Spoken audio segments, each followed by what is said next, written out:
Welcome back, everybody. We have another special treat for you today. As you can see, I have no gun in my hand. What's this about? You're watching a video with no gun starting off? Oh. What's that water heater doing?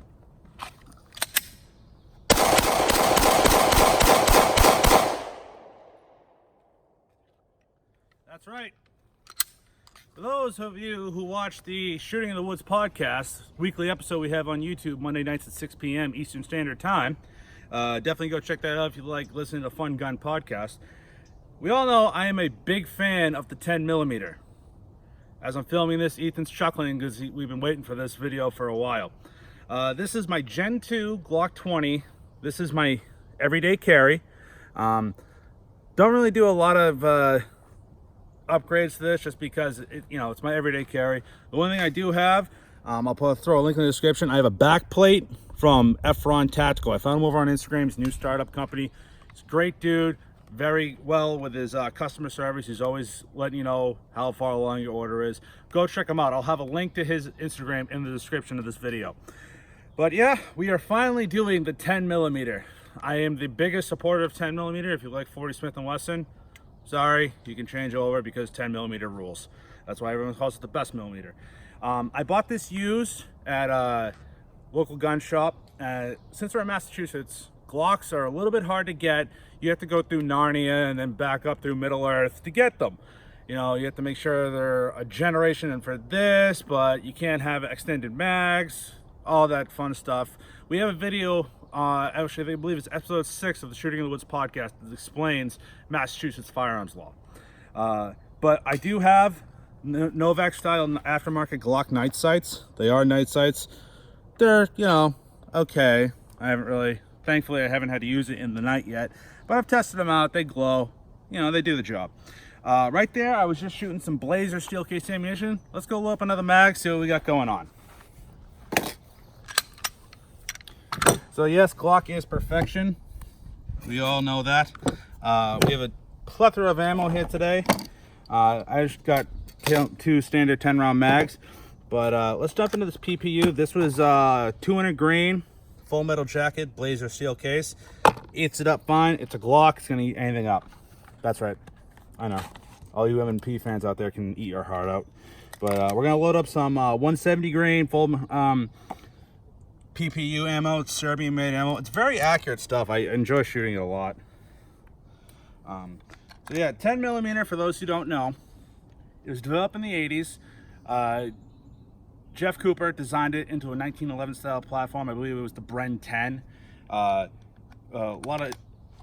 one point the FBI actually adopted it as their caliber, but they found that it was actually over penetrating, and unfortunately a lot of the newer officers, depending your frame, it packs quite a punch.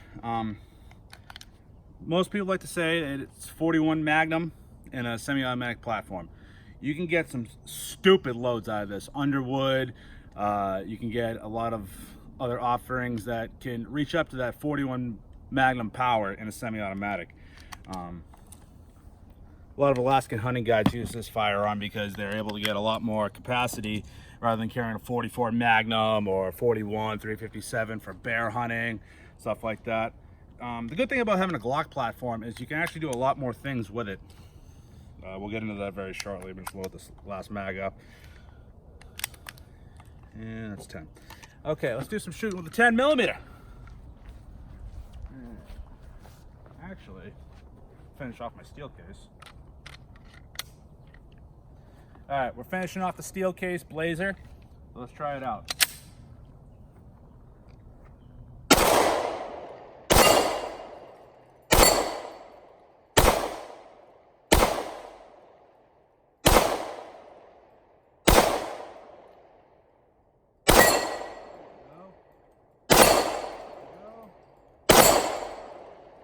Talking about. It all depends on what ammunition you get. Blazer, it's pretty accurate stuff for what it is. It's cheap too. 10mm is not the best, like, starting off caliber. You're looking at about, for a box of 50, between $26 to $34 a box of 50. Hollow points are a little bit more expensive. I have no hollow points in here today, but I usually carry out of the Ted Nugent 10mm hollow points or the Winchester Super X. Very reliable hollow points for this handgun. It's a Glock.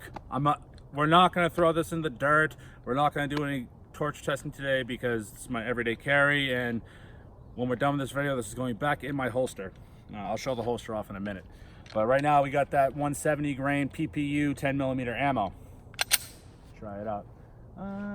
I think that's too close.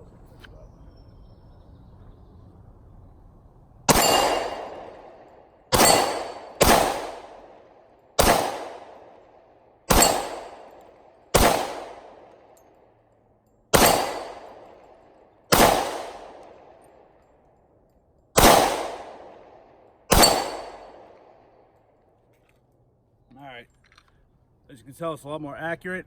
It's a soft shooting 10, I like to call it. It's not, your bore busting load, but it's a soft shooting 10mm, and it's quality ammunition as well. So let's load up a couple more mags and we'll still talk about what we got going on. Okay. So this is a Gen 2. As you can see, it does not have a Picatinny rail, and it does not have your finger grooves, doesn't have your interchangeable back strap. One thing I do have to say though is when your slides back, the slide release, you don't even really have to push it down. You can just boom. It's very manipulable. You don't have to really. You can add from Glock store or Brownells, any of those online retailers. You can get extended releases. The magazine release is very determined. Load it in. This is an empty mag for those who are wondering, and just shoots right out of there. So I do like the mag release on it, no matter what it is. If it's empty, full, it shoots the mag right out of the gun. So load another mag of this, and we might get another Remington. I'm not gonna lie. I've gone on record before saying I'm not a big fan of Remington ammunition. If you look at our No Chat Needed episode 2, we did a couple weeks ago, I discussed different ammunition. I even stated that Remington ammunition is not my favorite. So we actually have a 45 casing. That was when we did a ton of videos today, everybody. So that was a malfunction we saw in the 1911 video that you can come see soon. Go check it out on the channel. But yeah, 10mm is my absolute favorite caliber. A lot of people use it for hunting. And the good part, if you have a Glock platform, is, I'll do this real quickly. I'll load this bullet. All right, so the good thing about a Glock is it comes apart just like this. There's many companies like M-Tech and a couple other companies that make carbine ready uppers that you just slide onto the upper receiver, and you have a 10mm carbine right there. So, and it's perfectly legal. You don't have to fill any special paperwork out with the ATF. All you do is pop this lower into that, and you have a 10mm carbine for hog hunting, coyote. There has been a report, for those who don't want to believe it, of a guy using a 10mm Glock to take down a charging, I believe it was like a Kodiak bear up in Alaska, and he was using a 10mm. And that's another good thing, is Glocks are so easy to disassemble that for a new shooter, you'd be right at home with it. I don't recommend having a 10mm as your first handgun just because it has a little bit more power. The reason why the Glock 10mm, or even just 10mm in general, was kind of not adopted by the FBI, more or less. They had it for a couple of months. They're like, this is too powerful. They decided to squib load it. And when I mean squib load, that's where you get the 40 Smith & Wesson. The 40 Smith & Wesson is a 10mm casing. It's a 10mm projectile, but it's cased down. So think of it as a 357 Magnum to a 38 Special. I don't shoot 40 Smith & Wesson out of this just because I have a lot of 10 mil on stock, so I can afford to shoot 10 mil. But there has been videos, especially with you get the Ruger GP100 Champion, the new Smith & Wesson 610. Those revolvers are able to take 40 Smith & Wesson. You're able to do it. I know Military Arms Channel has a video on shooting 40 Smith & Wesson and a 10mm handgun. It's not my bag. I just don't like 40. 40 sucks. That's right. I said it. 40 sucks. Eventually I'd like to get actually Mac from Military Arms channel on the podcast to talk about the 10 mil love. Also to another hell out of Ethan because he knows I love talking about it.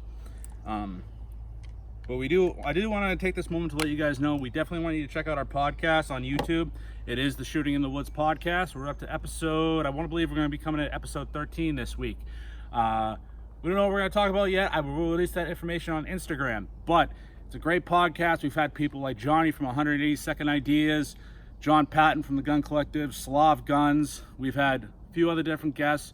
We'd love to have you guys come in, join us on the live chat. It's a great podcast. It only runs about an hour, hour and a half, and I think you guys will really like it.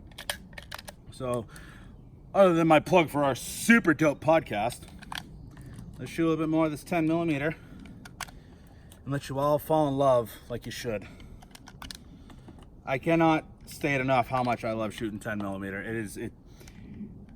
It gives you that just enough of a punch to realize, you know, it's just a fun ranged gun. If you're into hand loads, you can get this cranked up to, you know, stupid loading to where you're pushing the limits of many platforms. 10 millimeter has just been on a resurgence lately where a lot of companies kind of get on the bandwagon. As you see, the GP 100 champion, Ruger's been killing it with the 10 millimeter. And if you're listening, Ruger, I'm telling you right now, you make the PC carbine in 10 millimeter that accepts Glock mags, you are gonna kill it. You're gonna sell the crap out of those things. It's a takedown carbine that's in 9 millimeter. You can take Glock mags, put it in 10 millimeter. I'm throwing that out there right now. I'm going on record to say it will be the best selling pistol caliber carbine in the world. Again, Ruger, hit us up. I'll give you some pointers. All right. Let's do another mag dump.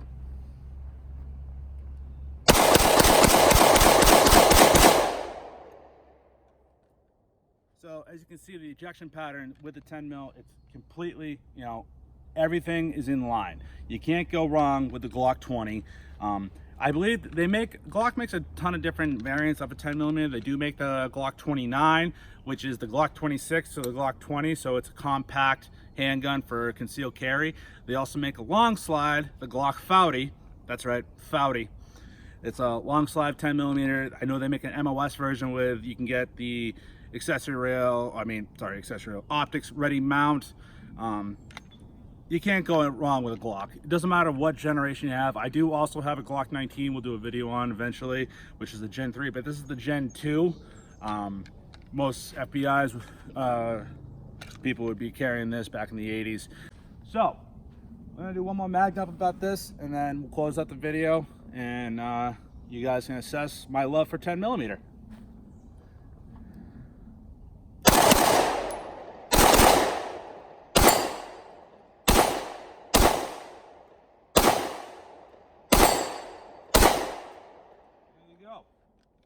All right, guys, just like that. Slide, it's a perfect handgun. Eventually, I'd like to work myself up to get a Ruger SR 1911 in 10 millimeter. They're fine 1911s. Then we'll get the ultimate 10 mil Glock 1911 showdown, and we'll see what lasts better. The good thing about the Glock, I can't express this enough, is the magazine availability. Since we are in Massachusetts, we do have the 10 round mags, but you can get 15, I think 20 round mags. And if you're lucky enough to own a Chris Vector carbine in 10 millimeter, they do make, Chris is now starting to come out with I think they're 33 round mags for 10 millimeter. That's a lot of firepower for 10 mil. And eventually, once we expand out of this, how do you want to call this? We're going to say communist state of Massachusetts. You better believe I'm getting those 10 millimeter 30 round sticks in this, and it's going to be so gangster, you're all going to love it. I can't express the love I have for this gun. MSRP right now for a Gen 2, it will vary from state to state, but I picked this up for about $750, give or take. But it is a Gen 2. I know the Gen 5s are now coming in 10 millimeter. I don't know the exact, they're probably going to be around the 650 mark, maybe 700. But they're definitely worth the price. They're worth the money. if you are into like the 45s, you know, kind of bigger bore caliber, some people say 10 millimeter is not a big bore caliber. I have to disagree with them. It is a big bore caliber. If this could take down a grizzly bear, it's big bore. So if you're into big bore, you want to expand into PCCs, and you only have a handgun, remember, you still have the option to get the upper receivers, and you're able to get a carbine in 10 millimeter. So like I said, guys, we have a Gen 2 Glock 20. Don't forget to like, share, and subscribe, and we will see you soon, everybody.